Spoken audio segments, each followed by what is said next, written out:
Hello everyone. स्वागत है आपका द रेडियंस अब यूट्यूब चैनल में। चलिए आज एक नए टॉपिक की शुरुआत करते हैं।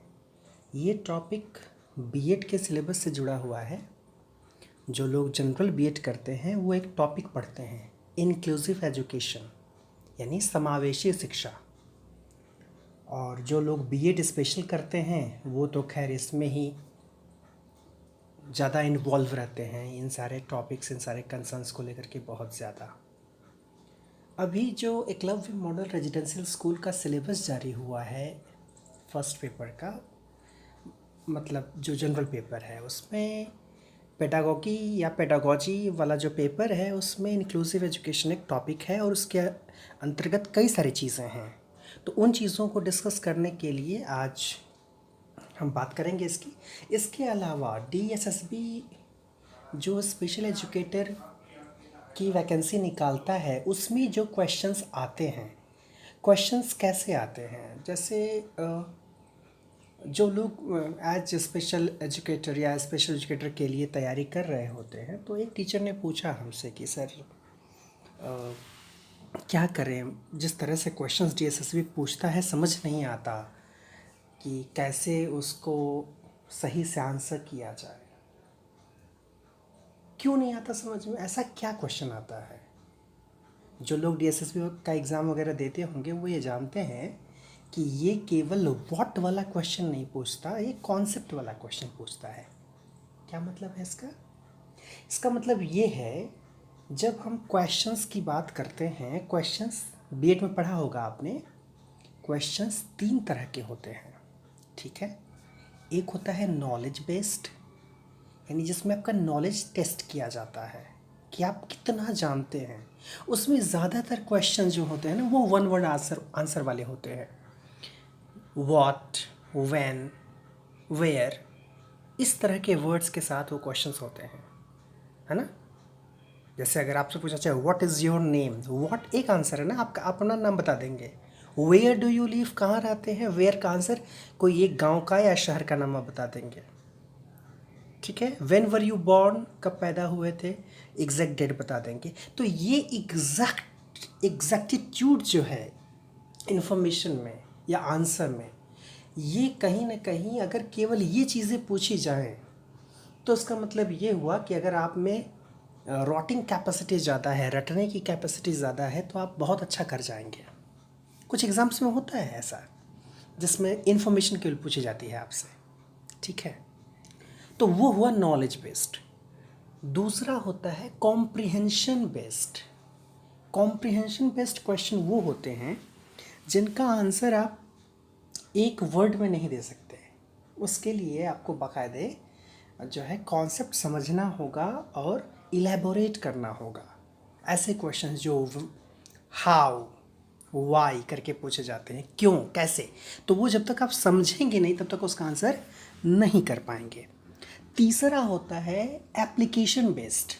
एप्लीकेशन बेस्ड का मतलब ये होता है कि जो भी आपने पढ़ाई की, जो भी आपने जानकारी एकत्र की, जो भी आपने शिक्षा ली, उसको आप लाइफ में कैसे इम्प्लीमेंट कर पा रहे हैं।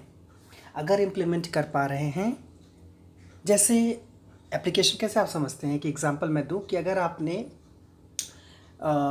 इलेक्ट्रिक मोटर पढ़ा होगा साइंस में, अगर 19 साइंस में पढ़ा हो तो इलेक्ट्रिक मोटर अगर आपने पढ़ा, तो इलेक्ट्रिक मोटर का कॉन्सेप्ट, एक डिवाइस का कॉन्सेप्ट आपने पढ़ा, आप उसके एप्लीकेशन की बात करें, या इलेक्ट्रिसिटी चैप्टर जो आप पढ़ रहे हैं उसके एप्लीकेशन की बात करें, उसके लिए आप पंखा देखते हैं। वो पंखा जो है उसमें वो इलेक्ट्रिसिटी की का कॉन्सेप्ट और इलेक्ट्रिक मोटर का कॉन्सेप्ट दोनों जो है अच्छे से अप्लाई किया हुआ है, ठीक है। तो वो पंखा जो है दैट इज़ एप्लीकेशन। तो अब मतलब ये हुआ कि कोई भी जानकारी जो आप लेते हैं अपनी पढ़ाई के दौरान, आप अपनी लाइफ में उसको कैसे इम्प्लीमेंट करते हैं। जैसे आपने बीएड किया तो आपने बहुत सारी जानकारी ली, बहुत तरीके सीखे। जब आप एज टीचर वर्क करते हैं तो आप किस तरह से उन थियरीज़ का प्रैक्टिकली इस्तेमाल कर पाते हैं अपनी टीचिंग मेथड में, वो हुआ एप्लीकेशन। तो ये हुआ एप्लीकेशन बेस्ड। यानी 3 तरह के क्वेश्चन समझ में आए, नॉलेज बेस्ड, कॉम्प्रिहेंशन बेस्ड और एप्लीकेशन बेस्ड। तो होता क्या है, जो अच्छे एग्ज़ाम्स होते हैं, अच्छे एग्ज़ाम्स में यही होता है कि उसमें आपसे केवल नॉलेज बेस्ड क्वेश्चन नहीं पूछे जाते हैं लेकिन कम पूछे जाते हैं। कॉम्प्रिहेंशन बेस्ड और एप्लीकेशन बेस्ड क्वेश्चंस ज़्यादा पूछे जाते हैं।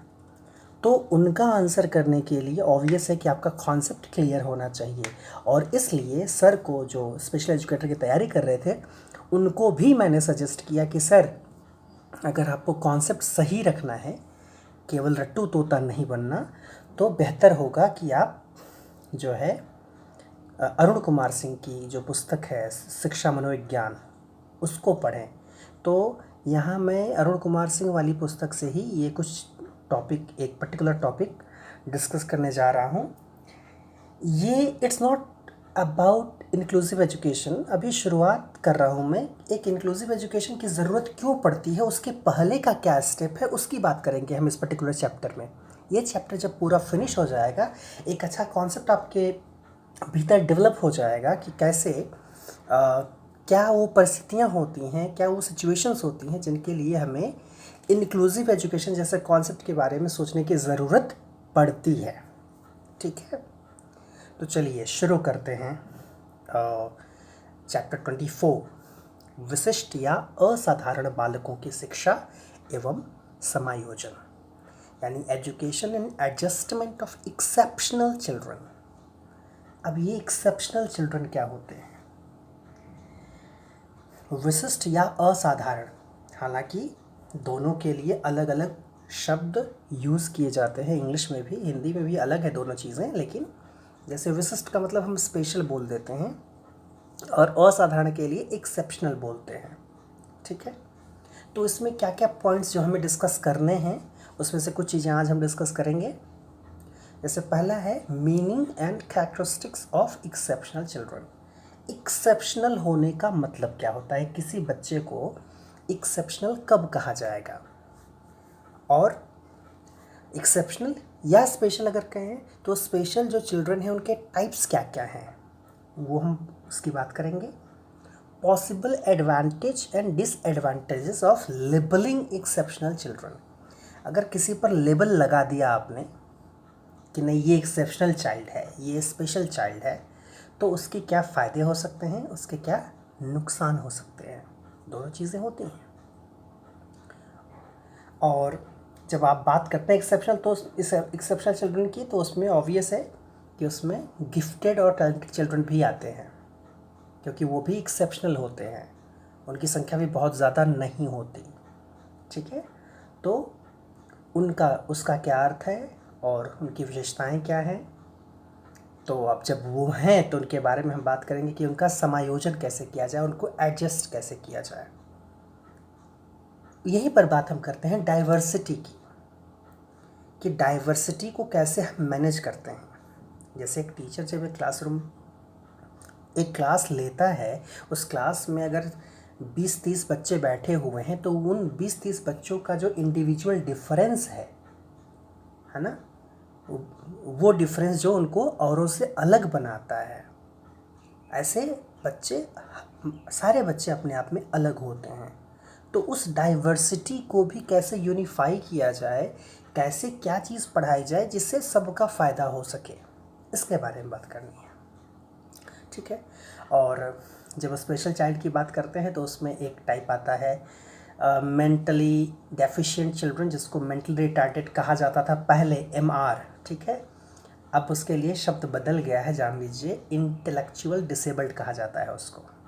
ठीक है, IT वाले बच्चे कहे जाते हैं, इंटेलेक्चुअल डिसेबिलिटी के बच्चे, अब उनको मेंटली रिटार्डेड नहीं कहा जाता। ठीक उसी तरह से जैसे जो पहले विकलांग शब्द का प्रयोग किया जाता था, लेकिन अब उसके लिए दिव्यांग शब्द का प्रयोग किया जाता है, क्योंकि होता ये है कि कोई एक पर्टिकुलर शब्द नेगेटिवली यूज्ड होते होते इतना घिस जाता है, इतना हैकनीट हो जाता है कि फिर वो एक गाली जैसा लगने लगता है। ठीक है, तो किसी को अगर कहा जा रहा है वो तो मेंटली रिटार्डेड है, तो उसका मतलब सच्चाई तो है वो, लेकिन सच्चाई थोड़ी कड़वी होती है ना। तो उसके लिए बेहतर शब्द जो यूज़ करने की बात आई, इंटेलेक्चुअल डिसेबल्ड वर्ड यूज़ किया जाने लगा। ठीक है, तो जो इंटेलेक्चुअल डिसेबल्ड बच्चे हैं उनको कैसे एडजस्ट किया जाए। अभी देखिए, हम केवल बात एडजस्टमेंट की कर रहे हैं, या बात हम स्पेशल एजुकेशन की करेंगे। इसके बाद बात आती है इंक्लूसिव एजुकेशन की। दोनों में काफ़ी अंतर है, ठीक है। स्पेशल एजुकेशन की जब हम बात करेंगे तो उसमें ये होता है कि जो स्पेशल बच्चे हैं उनको स्पेशली ट्रीट किया जाए, तो उनको स्पेशली ट्रीट करने के लिए हमको अलग करना पड़ता है, ठीक है। लेकिन इंक्लूसिव एजुकेशन जो है वो कहता है कि नहीं, अलग मत करो, क्योंकि आप अलग कर दोगे अगर तो क्या होगा, वो बच्चे हमेशा अपने आप को अलग ही पाएंगे। हो सकता है कि कुछ चीज़ों में आप उनको बेहतर कर दें, लेकिन सोशली वो बच्चे एक्सेप्टेड नहीं हो पाएंगे, उनको सोशली एक्सेप्ट नहीं किया जाएगा, और वो हमेशा अपने आप को अलग समझेंगे। और अलग समझेंगे तो ऐसे में एक एलियनेशन उनके अंदर डेवलप होगा, है ना। वो मतलब सोशली बैलेंस्ड नहीं रह पाएंगे, एक अकेलापन रहेगा उनकी लाइफ में। तो उसको हटाने के लिए इंक्लूज़न की ज़रूरत पड़ती है, समावेशन की ज़रूरत पड़ती है। बात करेंगे आगे के वीडियोज़ में इसके बारे में बाकायदे। तो उसके अलावा जो दूसरे स्पेशल टाइप के बच्चे होते हैं उनको चिल्ड्रन विद विजुअल डिफेक्ट, बात करेंगे इस पर, विजुअल डिसेबिलिटी वाले बच्चे। और उसमें भी दो तरह के होते हैं, एक तो होता है पार्शियली और एक होता है कम्प्लीटली, टोटली ब्लाइंड, ठीक है। तो जो टोटली ब्लाइंड है उनके लिए क्या तरीका हो सकता है, लो विज़न के जो बच्चे हैं जिसको हम पार्शियली ब्लाइंड कहते हैं, उनको किस तरह से शिक्षित किया जाए।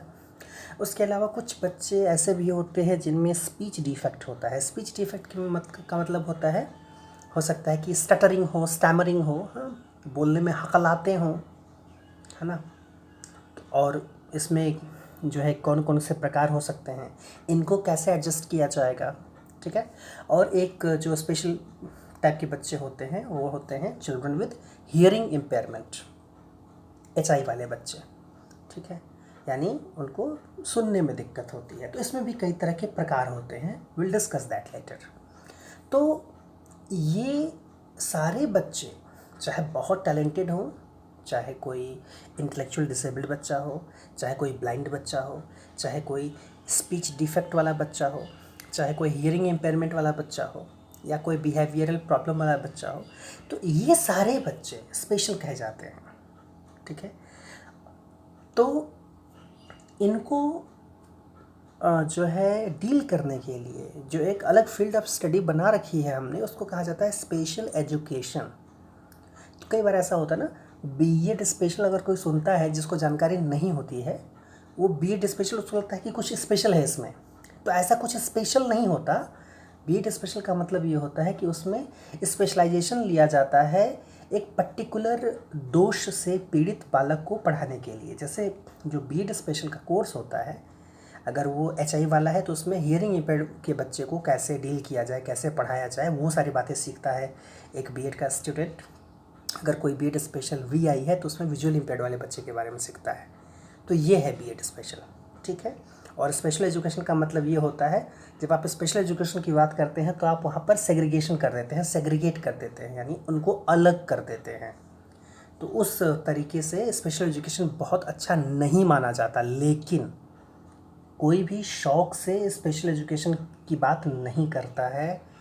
मतलब ये है कि जब हम बात इंक्लूज़न की करेंगे ना, इंक्लूसिव एजुकेशन की बात करेंगे कि सबको साथ लेकर के चलने की बात करेंगे, हर तरह के बच्चे को, चाहे उसको कोई भी प्रॉब्लम हो, तो वहाँ पर आप उन्हीं बच्चों को साथ में रख सकते हैं जिनमें ये जो एक्सेप्शनैलिटी है, जो स्पेशलिटी है, वो थोड़ी कम स्तर की है। वो बहुत हाई लेवल की अगर है तो वहाँ पर आप उसको नॉर्मल बच्चों के साथ नहीं रख पाएंगे। हालांकि नॉर्मल बोलना अपने आप में गाली जैसा लगता है जब आप स्पेशल एजुकेशन के कॉन्सेप्ट को समझते हैं या स्पेशल बच्चे के कॉन्सेप्ट को समझते हैं, ठीक है। जो नॉर्म को फॉलो करे, नॉर्मल जो नॉर्म से अलग हो गया, तो क्या हम ऐसा कहना चाह रहे हैं कि वो अब नॉर्मल है? तो इसलिए वो कहने से बचा जाता है, उसके लिए शब्द यूज़ किया जाता है। जो ऐसे बच्चे होते हैं जिनके बारे में हम बात करेंगे उनको स्पेशल कहा जाता है, और जो सो कॉल्ड नॉर्मल है उनके लिए नॉन स्पेशल कहा जाता है ना, कि जो स्पेशल नहीं है, ठीक है। चलिए, तो हम आगे बढ़ते हैं। इसमें बहुत सारी बातें करनी हैं, कुछ बातें आज होंगी। कह रहा है कि विशिष्ट या असाधारण बालकों की शिक्षा एवं समायोजन, meaning and characteristics of exceptional children. शिक्षा मनोवैज्ञानिकों यानी एजुकेशन साइकोलॉजिस्ट्स एवं शिक्षा शास्त्रियों, जिसको एजुकेटर्स कहा जाता है, का ध्यान विशिष्ट या असाधारण बालकों की ओर अधिक गया है। जाना भी चाहिए। जब आप बात करते हैं पढ़ाने की, किसी को लायक बनाने की, तो ऑब्वियस है कि जो पहले से लायक है आप उसको क्या लायक बनाएंगे। यानी जिसके अंदर कुछ कमी है, जिसको विशेष ध्यान की आवश्यकता है, अगर उस पर आप ध्यान दें, उसको आगे बढ़ाएं, तो समझ में आता है कि आपने कुछ किया है। जैसे आजकल के ज़्यादातर प्राइवेट स्कूल्स की बात अगर करें, जो वेल रेप्यूटेड स्कूल्स होते हैं, 11th में एडमिशन लेते समय वो क्या क्राइटेरिया रखते हैं, सीबीएसई के स्पेशली अगर हो तो क्या क्राइटेरिया रखते हैं, बच्चा 10 CGPA का होना चाहिए। 10th में 10 CGPA अगर वो लाता है तो उसको वो एडमिशन देते हैं, या अधिक से अधिक नीचे जाएंगे तो 9.5 CGPA तक जाते हैं। अब आप बताइए कि 9.5 CGPA या 10 CGPA लाने वाले बच्चे को अगर आप एडमिशन दे रहे हो, तो उसके बाद ये तो पूरी संभावना है कि वो 12th में बच्चा टॉप करेगा ही, वो बेहतर परफॉर्मेंस करेगा ही, आपका रिजल्ट 100% आएगा ही। तो इसमें आपने क्या कंट्रीब्यूट किया। अगर आप एक एवरेज बच्चे को लेते हैं या एक कमज़ोर बच्चे को लेते हैं, उसको पढ़ाते हैं, उसका रिज़ल्ट बेहतर करते हैं, तब कहा जाएगा कि आपने एफर्ट लगाया। समझ रहे बात को। यानी जब बात करेंगे कि जो एजुकेटर्स हैं या एजुकेशन साइकोलॉजिस्ट हैं, उनका ध्यान क्यों है ज़्यादा ऐसे बच्चों की तरफ, रीज़न है उसका रीज़न यही है। सामान्यतः विशिष्ट या असाधारण बालक उन बालकों को कहा जाता है जो विभिन्न तरह के शील गुणों में सामान्य बच्चों से अलग होते हैं। ठीक है। स्पेशल या एक्सेप्शनल किसको कहा जाता है, जो सामान्य बच्चों से अलग होते हैं कुछ गुणों में। परिणाम स्वरूप शिक्षकों को इन्हें विशेष शिक्षा का प्रबंध करना पड़ता है। देखिए वही बात मैं कर रहा था कि स्पेशल एजुकेशन की ज़रूरत क्यों पड़ती है। जो ज़्यादा, जैसे स्पेशली अगर मैं बात करूं, जो इंटेलेक्चुअली डिसेबल्ड बच्चे होते हैं, ठीक है, मानसिक मंदता के जो शिकार होते हैं बच्चे, उसमें भी कई लेवल है। ठीक है, माइल्ड होता है, मॉडरेट होता है, सेवियर होता है, प्रोफाउंड होता है।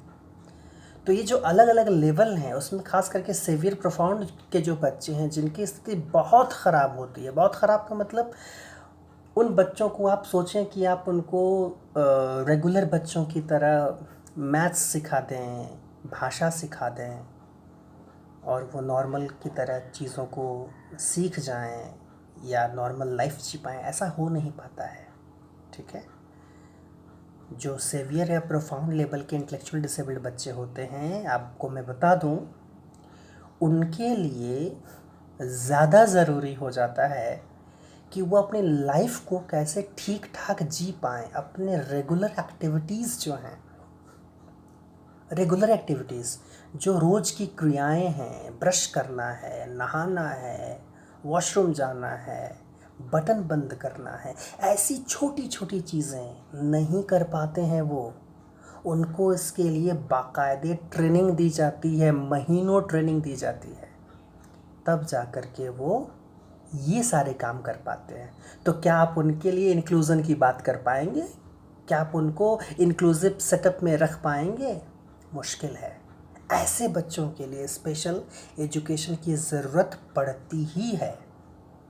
हाँ, लेकिन जो माइल्ड या मॉडरेट हैं, जिनको हम कर सकते हैं नॉर्मल सेटअप में, इंक्लूसिव सेटअप में रख सकते हैं, उनके लिए हम बात करेंगे इंक्लूसिव एजुकेशन की, नो डाउट। ठीक है। तो अब बात हम करते हैं कि एक्सेप्शनल चिल्ड्रन जो है उनकी क्या परिभाषा है। दो फेमस डेफिनेशन यहाँ से लेते हैं। एक एक्सेप्शनल चिल्ड्रन एक बुक है, 1980 में पब्लिश हुई थी, हेवर्ड और ओलेंस्की की बुक है, नाम है एक्सेप्शनल चिल्ड्रन। क्या है एक्सेप्शनल की परिभाषा यहाँ पर? Exceptional is an inclusive term. देखिए क्लियर हो गया। एक्सेप्शनल का मतलब इनक्लूसिव, इंक्लूसिव का मतलब बहुत सारी चीज़ें अपने आप में इंक्लूड कर लेता है। ये किस तरह के बच्चे आ जाते हैं इसमें?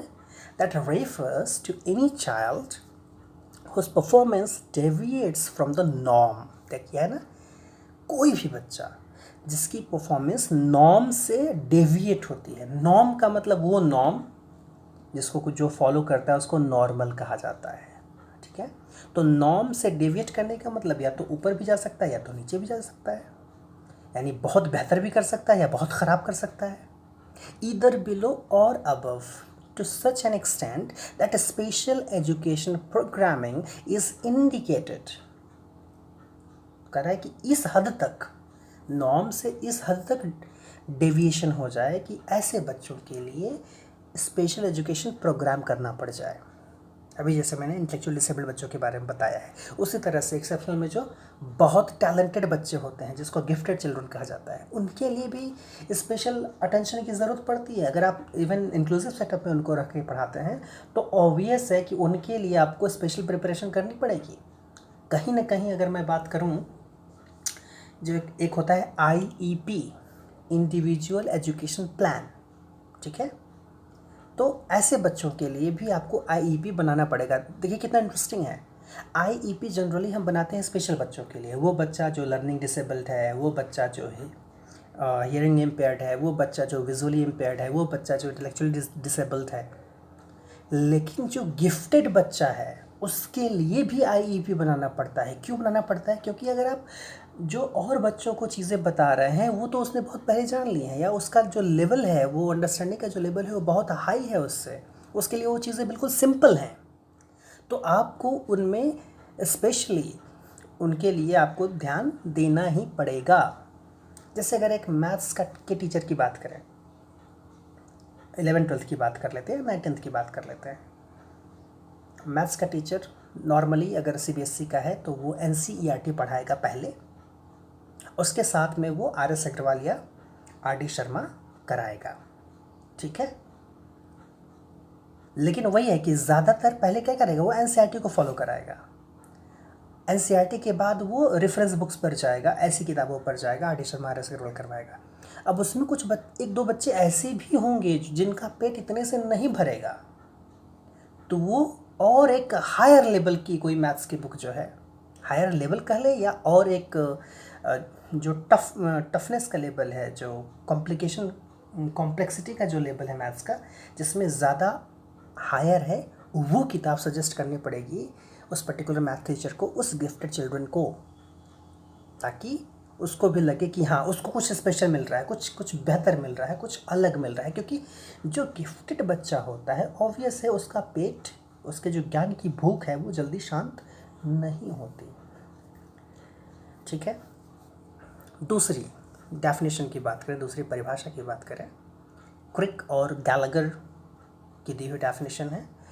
बुक का नाम है एजुकेटिंग एक्सेप्शनल चिल्ड्रन, 1979 में बुक आई थी।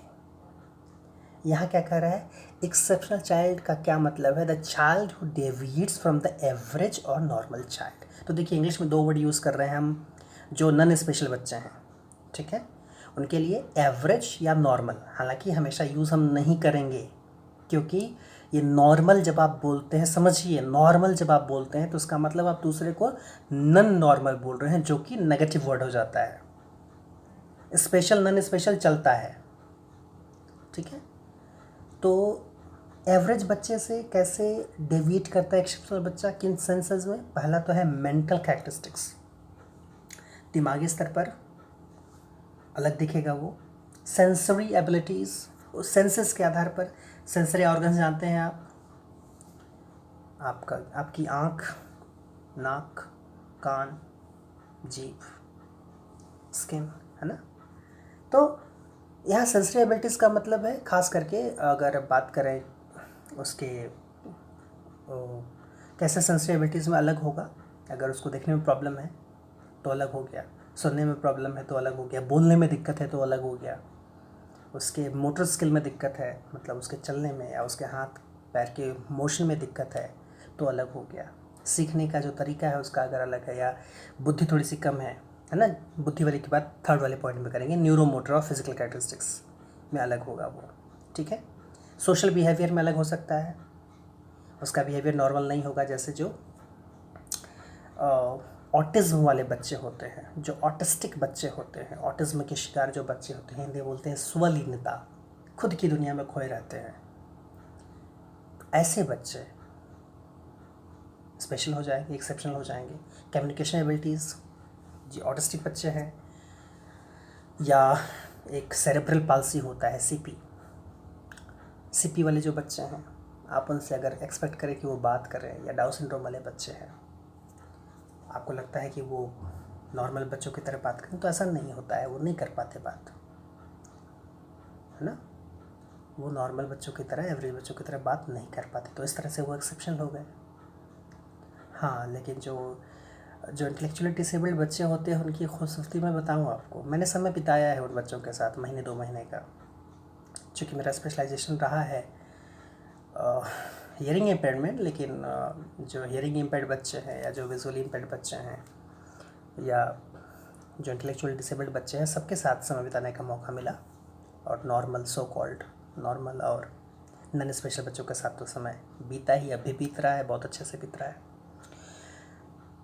तो जो इंटेलेक्चुअली डिसेबल्ड बच्चे होते हैं ना, उनके साथ क्या होता है ना कि उनका दिमाग बहुत डेवलप नहीं होता, और जिसका दिमाग बहुत डेवलप नहीं होता ना, उसका दिल बड़ा डेवलप होता है। मतलब साइंस की दृष्टि से देखेंगे तो आप तो कहेंगे कि क्या सर, दिल और दिमाग अलग थोड़ी है, लेकिन मैं किस सेंस में बात कर रहा हूँ आप समझ पा रहे हैं।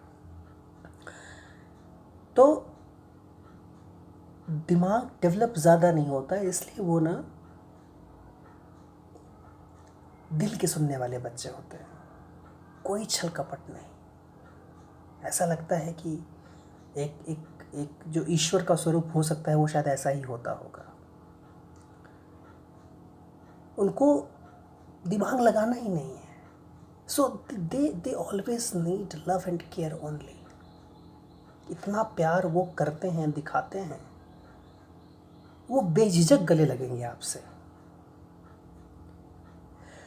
लेकिन उनकी यही स्पेशल एबिलिटी कहीं ना कहीं उनकी एक्सप्लॉयटेशन का भी कारण बन जाती है, इसलिए उनको स्पेशल केयर की ज़रूरत पड़ती है।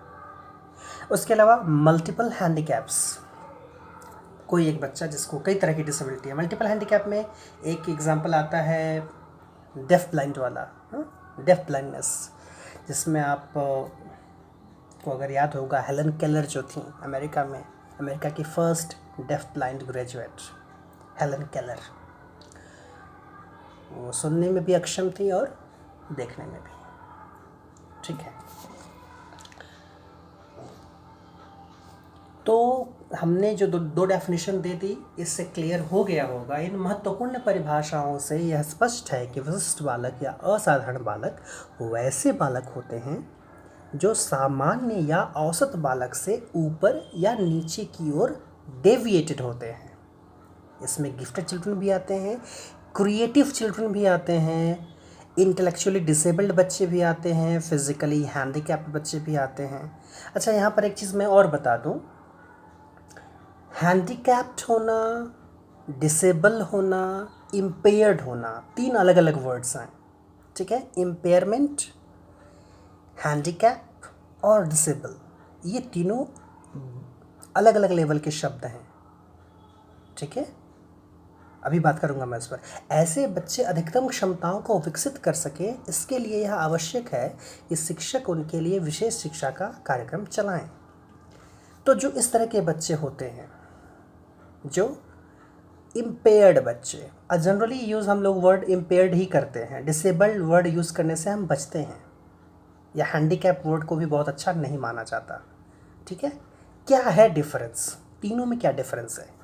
देखिए, जैसे अगर किसी को चोट लगी कहीं पर, मान लीजिए कि पैर में चोट लग गई, ठीक है, ऐसा होता है ना, हम लोगों के साथ भी होता है नॉर्मली। कभी ऐसा है कि बहुत चोट लग गई पैर में, तो कुछ समय के लिए हम इम्पेयर्ड हो जाते हैं। इम्पेयर्ड हो जाते हैं का मतलब हमारा पैर जो है नॉर्मल तरीके से मूव नहीं कर पाता, हमको लंगड़ा करके चलना पड़ता है, ठीक है।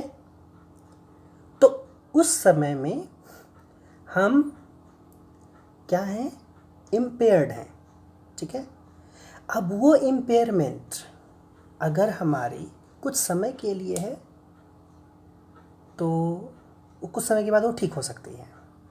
लेकिन ऐसा हो सकता है कि कुछ इस तरह की चोट लग जाए, जैसे किसी का एक्सीडेंट हो गया, उसका हाथ पैर या कुछ ऐसा काटना ही पड़ गया, तो वो हैंडीकैप हो जाएगा। ठीक है, यानी उसको उसकी प्रॉब्लम वो जो है एक रेगुलर प्रॉब्लम हो गई। ठीक है, जो फिज़िकल लेवल पर उसको डिस्टर्ब कर रही है। ठीक है, वो हुआ हैंडीकैप्ड होना।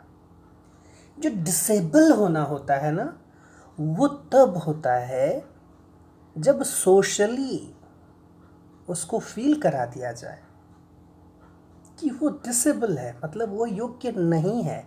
मतलब मेरे कहने का ये है कि कोई इम्पेयर्ड या हैंडीकैप्ड हो सकता है, लेकिन उसको डिसेबल जो है ना सोसाइटी बनाती है। अगर उसको नॉर्मल ट्रीट न करे, उसको नॉर्मल काम न करने दिया जाए, तो उसको डिसेबल बनाती है सोसाइटी। समझ रहे हैं? जैसे एक फर्स्ट ब्लाइंड जो आईएएस बनी हुई हैं, जब वो रेलवे का एग्ज़ाम दे करके जॉब करना चाहती थी, तो वहाँ पर उनका जो वो इम्पेयरमेंट है, विजुअल इम्पेयरमेंट जो है, ठीक है, उस विजुअल इम्पेयरमेंट को विजुअल डिसेबिलिटी घोषित कर दिया उन सबों ने। मतलब विजुअली, खैर विजुअल डिसेबल तो वो हैं, लेकिन उनको डिसेबल बनाने का जो काम किया रेलवे ने कहा कि नहीं, हम आपको जॉब नहीं दे सकते क्योंकि आप देख नहीं सकते, so you will not be able to do this job. तो आप ये काम करने के लिए योग्य नहीं है, इसलिए आप डिसेबल हैं। तो वो हुई डिसेबिलिटी। यूपीएससी ने कंसिडर किया, now she is an IAS officer. तो यानी यूपीएससी ने उनको डिसेबल कंसिडर नहीं किया। ऐसा है कि अगर वो विजुअली इम्पेयर्ड है तो ऑब्वियस है कि हो सकता है उन्होंने रिजर्वेशन भी लिया हो अपना इम्पेयरमेंट वाला, लेकिन she is not disable for as an IAS officer. ठीक है, तो ये है, कुछ चीज़ें हैं जिसको समझने की ज़रूरत है, कुछ कॉन्सेप्ट्स।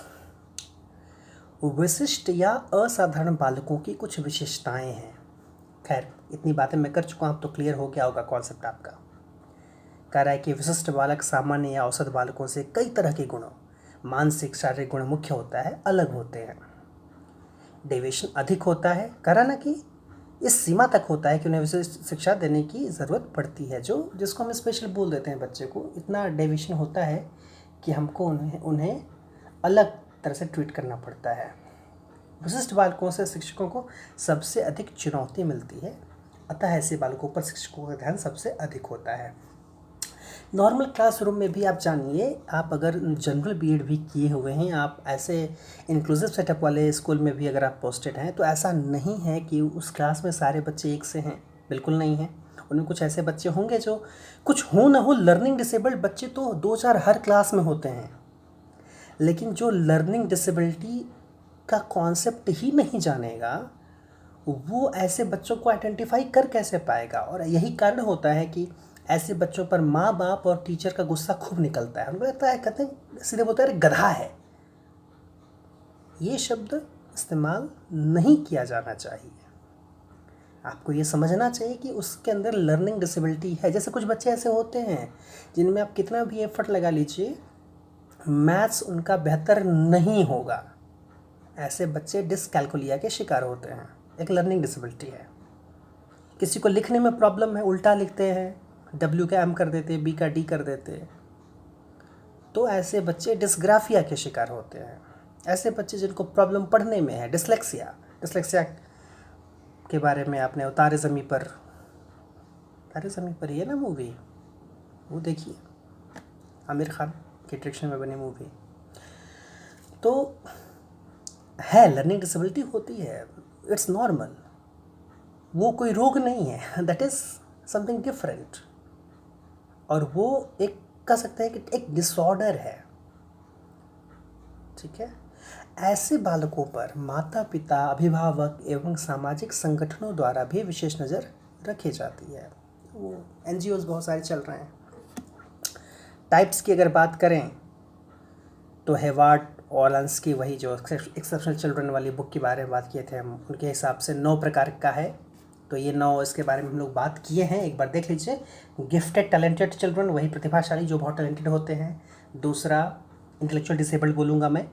तीसरा चिल्ड्रन विद लर्निंग डिसेबिलिटीज़, अभी जिसके बारे में बात कर रहा था, जिसका प्रकार मैंने बताया, डिस्कैल्कुलिया, डिसलेक्सिया, डिस्ग्राफिया, एक और होता है उसमें मोटर डिसेबिलिटी होती है। उसके अलावा चिल्ड्रन विद बिहेवियर डिसऑर्डर होता है, हम उसको लेकर के बहुत चिड़चिड़े हो जाते हैं, है ना। जैसे कुछ लोग बच्चों के हाइपर एक्टिव होने से बड़े परेशान हो जाते हैं, इतना हाइपर एक्टिव है, कितनी बोलती है, कितना बोलता है। अरे भाई उम्र है उसकी, उसके पास एनर्जी है तो बोलेगा, तो वो बिहेवियर डिसऑर्डर नहीं है, दैट्स नॉर्मल। उसके अलावा children with communication disorder such as speech and language disorders, इसमें भी कई सारी बातें हैं, कर सकते हैं हम। Children with hearing defect, visual defect, इसमें भी वो जो लेवल होता है ना, माइल्ड, मॉडरेट, सेवियर, प्रोफाउंड, अलग अलग स्तर है, ठीक है, उसकी क्राइटेरिया है। Children with physical and other health impairment, physically handicapped जो होते हैं वो भी आते हैं इसमें, या सेवियर और मल्टीपल हैंडीकैप। तो इसमें जैसे कुछ बच्चे होते हैं जिनमें सीपी भी होता है, सीपी के अलावा हो सकता है कि उनको ब्लाइंडनेस हो जाए, या सीपी के अलावा उनको डेफनेस हो जाए, या डेफ ब्लाइंडनेस के बारे में तो बात किए ही हम, है ना। तो रिली लेविस की बात करें तो उन्होंने इनको 6 भागों में बांटा है। Gifted children, intellectual disabled, learning disability वाले बच्चे। 2 देखिए यहाँ पर, एक मानसिक रूप से मंद, एक मानसिक रोग से ग्रस्त, दोनों अलग है। एक होता है मेंटली इल, एक होता है मेंटली रिटार्डेड। मेंटली इल के बारे में कहा जाता है कि 18 के बाद किसी को अगर दिमागी समस्या होती है ना, तो वो मानसिक रूप से बीमार कहा जाता है। जो जन्मजात होता है ना, वो इंटेलेक्चुअल डिसेबल्ड कहा जाता है या मेंटली रिटार्डेड कहा जाता है, ठीक है। उसके अलावा फिजिकली हैंडीकैप्ड या मल्टीपल हैंडीकैप्ड। तो ये अलग अलग डिवीज़न्स हैं, इनमें से कुछ बहुत इंपॉर्टेंट है जिसके बारे में हम लोग बात करेंगे धीरे धीरे, और काफ़ी कुछ कॉन्सेप्ट क्लियर होगा आपको, और आप एक नई दुनिया को अच्छे से विजुअलाइज कर पाएंगे, समझ पाएंगे उनकी स्थिति, और एज अ टीचर चाहे आप कहीं भी जॉब में जाएं, उसका अच्छे से इस्तेमाल कर पाएंगे। I hope this will help you a lot, ठीक है। इसको फर्दर हम कंटिन्यू करेंगे। आज के लिए इतना ही, धन्यवाद।